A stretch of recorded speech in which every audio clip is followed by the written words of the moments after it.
Alright, so I guess this is the first video of a series I'm going to be doing where I take you chapter and chapter through this book. Critical Race Theory and Introduction, the third edition by Gene Stefancic and Richard Delgado. I think I got that right. Yeah, reverse the names. With the foreword by Angela Harris. I'm not going to get into the foreword. There's just not enough time. So there's a lot of questions about this book. People are saying that critical theory doesn't exist, or it's perfect and it's just history. It's not history. And as we're going to see, it's not really just a legal study. So no straw man. I'm going to give you the pages.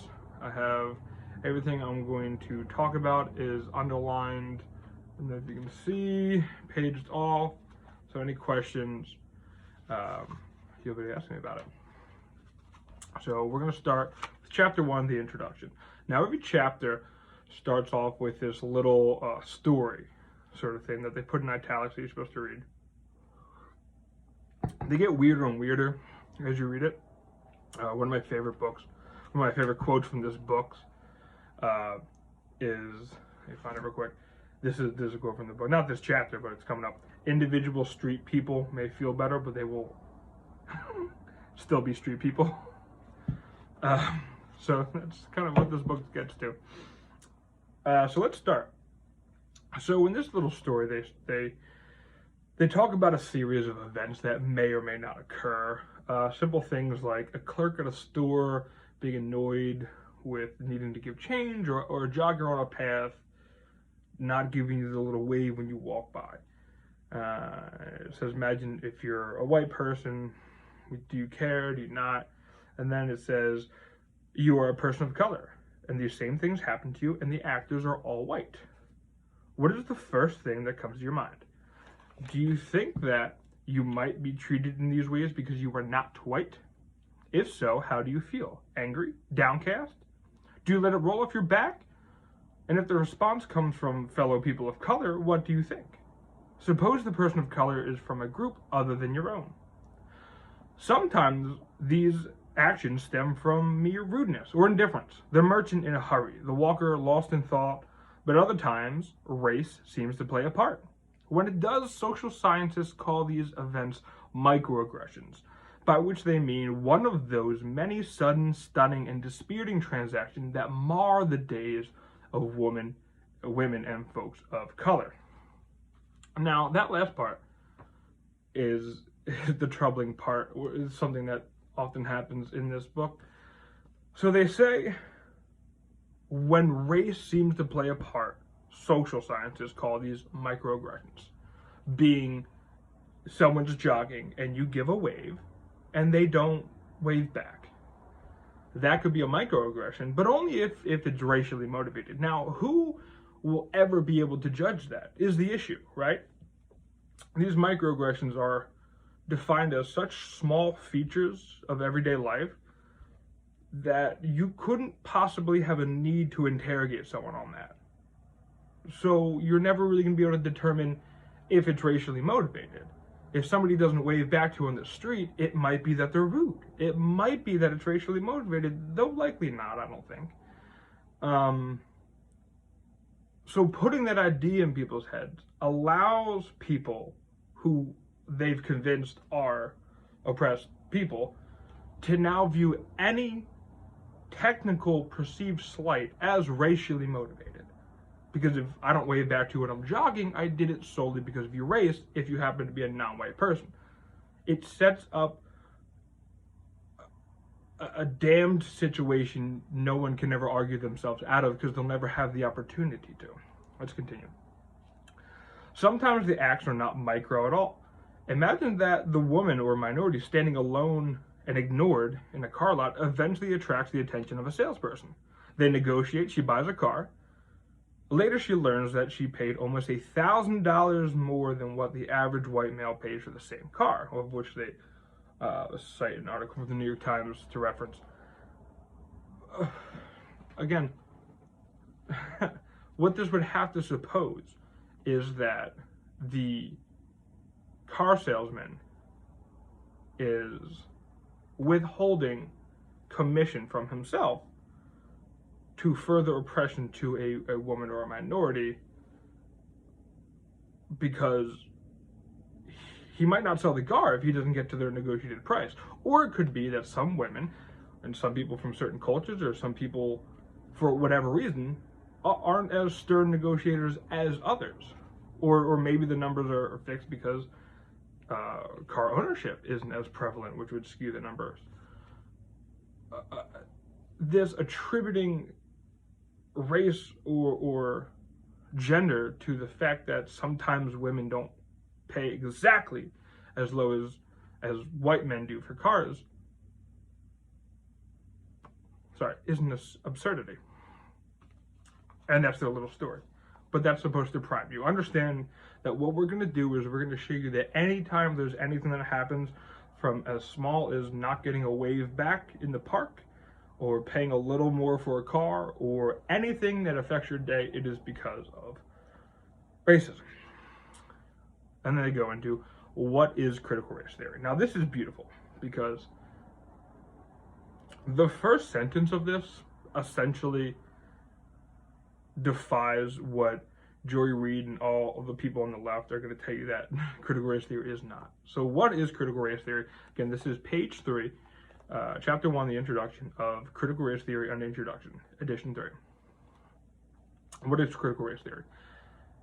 The critical race theory, CRT, movement is a collection of activists and scholars engaged in studying and transforming the relationship among race, racism, and power. So right off the bat, they want to tell you that this is just a legal theory only taught in faraway law schools with no broader implication to the culture. No, first of all, in their own writing, what is critical race theory? They define it first as a movement. It's not just some abstract legal scholar theory in Harvard that some people are toying with. No, this is a movement. It is here. And it's a collection of, not scholars first activists, a collection of activists and scholars engaged in studying and transforming the relationship among race, racism, and power. Now that's broad enough to be terrifying, right? Because a lot of things transform the relationship among race, racism, and power. Going back to actual slavery would be a transformation of race, racism, and power. So it's very uncomfortable that they call it a movement. They say it's activism before scholarship, and then purposely keep vague the type of power structure they want to transform into. And again, one of the things that this book and this ideology focuses on is the use of language. That's one of the things they talk about constantly, is that they're creating the new language needed to start and keep this movement going. So they're very language focused, and when they say what is critical race theory, they say it's a movement of activists and scholars to transform the relationship between race, racism, and power. Into what? They keep that purposely vague. Let's keep going.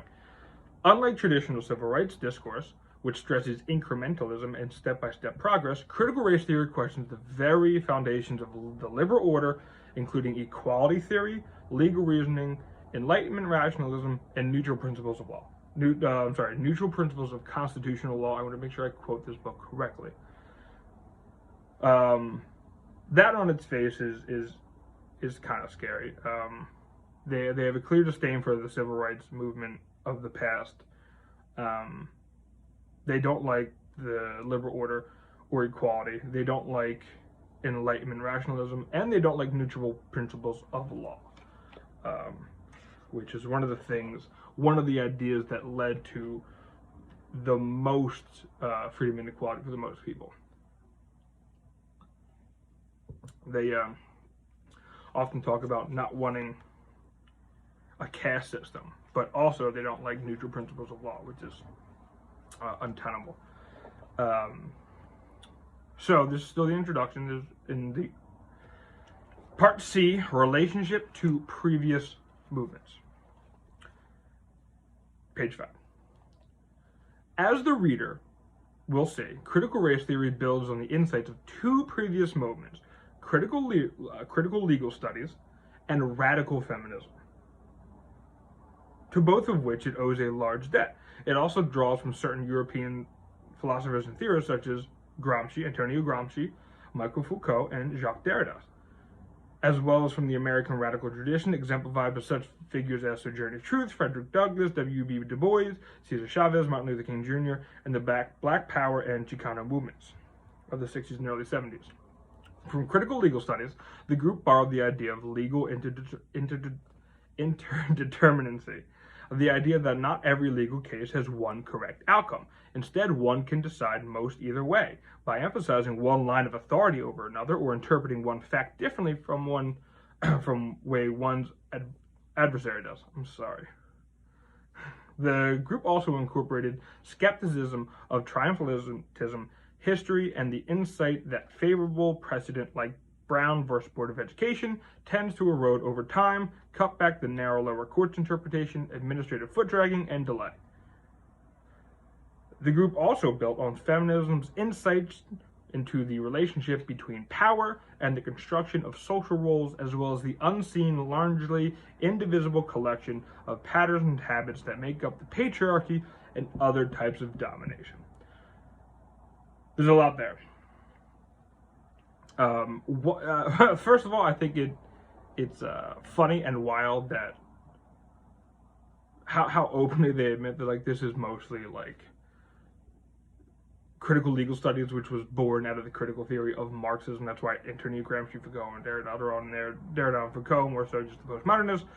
Gramsci really bought in Marxist theorist and radical feminism, which people used to get castigated all the time for the feminist interplay with communism. Here they are just laying it out. Excuse me. And then it goes on to, it mentions the Brown versus Board of Education there. And one of the things it focuses on with that case is how it wasn't perfect in the beginning, right? That's why they really want to look at the cut back to the narrow lower court interpretations, the administrative foot drag, and delay that it took in there. So any advancement that doesn't happen inherently or isn't the present at, I guess, the sort of beginning of time is an aspect of criticism,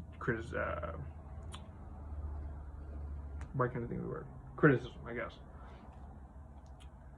And that's what critical race theory is all about. So they're going to criticize everything. Sorry, I'm just turning the page here.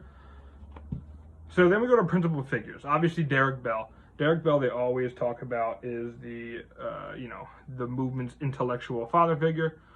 Most famous for his ancient convergence thesis, which they mention a lot in this book, and credit for authoring many of CRT's foundational texts. And then they list off a bunch of different people: Kimberly Crenshaw, Alvin Freeman, Angela Harris, who forwarded this book, and the list goes on. And then I love this one part. The movement counts a number of fellow travelers, communist language, that's fine. The movement counts a number of fellow travelers and writers who are white, notably Andre Cummings, Nancy Leavitt, Tom Ross, Gene Stefancic, who co-authored this book, and Stephanie Wildman. So the white writers, I guess, are castigated to the tune of fellow travelers. So now it breaks down spin-off movements. Although CRT has begun as a movement, I'm sorry, this is page 7, part E. Although CRT began as a movement in law, it has rapidly spread beyond that discipline. Today, many scholars are in the field of education, consider themselves critical theorists who use CRT's idea to understand issues of school discipline and hierarchy, tracking, affirmative action, high-stakes testing, controversies over curriculum and history, bilingual and multicultural education, and alternative and charter schools. So that's another thing that they just come out and say, that all the talking heads and all the people on Twitter are going to say isn't true, that critical race theory, CRT, is not in schools, it's not in education. As we've already seen, it's not a far away legal analysis. It's a movement of activism that is in education, as they say here. The fact that people just go out and lie is funny. So, and then it goes on to say, some question the Anglo-centric curriculum and charge that many educators apply a deficit theory approaching schooling for minority kids. Now, that I would imagine means that they think that we teach too much of the Western tradition here. This is essentially a Western country, so I don't know why we would get around that. Ethnic studies courses often include a unit on critical race theory, and American studies departments teach material on critical white studies developed by CRT writers, sociologists, theologians, and healthcare specialists use critical theory and its ideas. So that's part of it. Every part, and we're seeing this more. This book was written quite a long time ago. I believe this book is from the 90s, so it's not entirely recent. And even back then, they're saying, hey, we really are taking over all the institutions, and we are in it. When they say that white studies, like Robin DiAngelo, isn't part of this tradition, she clearly is. She is the white studies aspect of this tradition. And they've taken over sociology, theology, healthcare, and other areas of study. Unlike some, this is where they're going to say it again, that they're more than a scholarly theory. Unlike some academic disciplines, critical race theory contains an activist dimension. Again, it tries not only to understand our social situation, but to change it, setting out not only to ascertain how society organizes itself along racial lines and hierarchies, but to transform it for the better. Basic tenets of critical race theory. Here we go. First, racism is ordinary, not operational. Normal science, the usual way society does business, the common everyday experience for most people of color in this country. Second, most would agree that our system of white over color ascendancy serves important purposes, both psychic and material, for dominant groups. The first feature, ordinariness, that's a weird word, means that racism is difficult to address or cure because it is not acknowledged. Colorblind, or formal conceptions of equality, expressed in rules that insist only on treatment that is the same across the board, can thus remedy only that blatant form of discrimination, such as mortgage redlining or immigration dragnet in a food processing plant that targets Latino workers, or the refusal to hire a black PhD rather than a college dropout with the same, which stand out and attract our attention. The second feature, sometimes called instant convergence, it's called back to Derek Bell's idea, or material determinism, adds a further dimension. Because racism advances the interests both of white and elites and working class whites, large segments of society have little incentive to eradicate it. Consider, for example, Derek Bell's shocking proposal, discussed in Chapter 2, that Brown versus Board of Education, considered the great triumph of civil rights litigation, may have resulted more from the self-interest of white elites than from a desire to help blacks. Now, a third theme of critical race theory, the social construction thesis, holds that race and races are products of social thought and relation, not objective or inherent or fixed. They correspond to no biological or genetic reality. Rather, races are categories that society invents, manipulates, or retires when convenient. People with common origins share certain physical traits, of course, such as skin color, physique, and hair texture, but those constitute an extremely small portion of their genetic endowment and are dwarfed by what we have in common and have little to nothing to do with distinctly human, higher-order traits, such as personality, intelligence, and moral behavior. That society frequently chooses to ignore these scientific truths, creates races, and endows them with pseudo-permanent characteristics is one of great interest to critical race theory. That's pretty much going to break down that. Race doesn't exist biologically, which is a genuine consensus for social scientists, though it meets some pushback in that, well, people get very upset about transracial people. For example, I could not claim that I'm black because I'm not. And I'm not because of my skin, which is genetic, which is a biological point of view. And then they would say, well, it's also because you haven't lived you haven't lived the experience of a black person. But what they get into is it is my own personal experience. So who are they to think for me, or or say what I've lived. To which they'd answer, well, you're clearly not black. Which is true, which does back up the idea that race isn't just an arbitrary social construct. Another somewhat more recent development concerns differential racializations and its consequences. Critical writers in law, as well as in social science, have drawn attention to the ways that dominant society radicalizes different minority groups at different times in response to shifting needs such as the labor market. They bring that up because they're eventually going to bring up stuff like Nicole Hannah-Jones, right?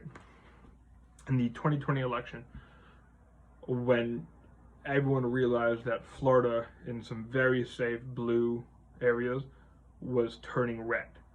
And Nicole Hannah-Jones immediately tweeted out that I think something along the lines of, I think we need to realize that Cuban Hispanics are actually white because they don't vote for Democrats, so they can't actually be minorities. They have a point of privilege because they don't agree with her political ideals, which is all this book really comes down to.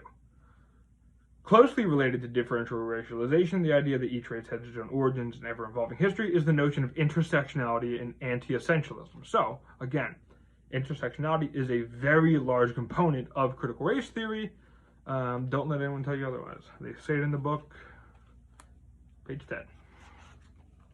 A final element concerns the notion of a unique voice of color coexisting in somewhat uneasy tension with anti-essentialism. The voice of color thesis holds that because of their different histories and experiences with oppression, Black, American Indian, Asian, and Latino writers and thinkers may be able to communicate to their white counterparts matters that whites are unlikely to know. Minority status, in other words, bring with it a presumed competence to speak about race and racism. The legal storytelling movement urges Black and brown writers to recount their experience with racism and the legal system and to apply their own unique perspectives to assess laws, master narratives. And again, that goes directly in head with the idea that race is just a social construct and doesn't actually exist, and we shouldn't adhere to it, but also if you're certain races, you have a unique built-in lived experience. All right. Now we're going to keep on going here.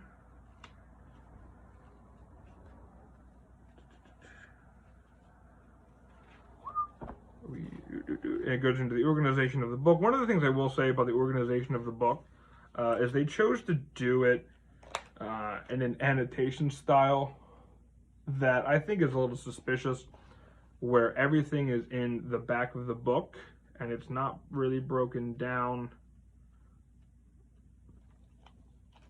with any clarity. So there's all sorts of claims in the book where they refer to things, and there's, like, I read a lot of nonfiction. There's like a little number, the asterisk, and it goes down, and it'll, like, you can follow that number in the back to find the study of exactly what the reference is. You can look it up. They don't do that. They just sort of throw everything in the back. So when they say things like, studies show that Blacks and Latinos who seek loans, apartments, or jobs are much more apt than similarly qualified whites to suffer rejections, often for vague and spurious reasons. Now, that's a claim. They invoke the ideas of studies showing it, and then there's no notation to know exactly what study to look up, where to look it up. I don't know. To me, it seems like you're purposely hiding the ball there when you do that. And then the introduction just sort of goes into the organization of the book. They explain to you that they're going to be using storytelling, that they're going to be using language. There's a glossary in the back of terms that I'm sure you've all heard by now. And then at the end of each chapter, there is a part, questions and comments for chapter 1, where it asks questions like, and if CRT does have a dark side, what follows from that? Is medicine pessimistic because it doesn't focus on disease and traumas? As if CRT and the study of medicine are similar. And then it gives you some suggested reading so you can keep going down. The cult. So that is the introduction. It's relatively short, it's 15 pages. The chapters don't seem to be that long in the book, but when you break them down, it makes for a long video. That's why I'm doing it chapter by chapter. If this video sucked, let me know. If you have any more questions about the introduction or any more of the book, please let me know. I'll be doing chapter 2 shortly. I can't give you the exact time. And that's pretty much it. That's how bold and upfront they are about everything, about being a movement, being activism, and transforming everything, but also it doesn't exist, and it's just a faraway abstract legal theory that nobody uses. It's not true, it's in the book, I highly recommend reading it yourself, but if you're not going to read it, please share this video and stay tuned for the other videos that are to come. Thanks.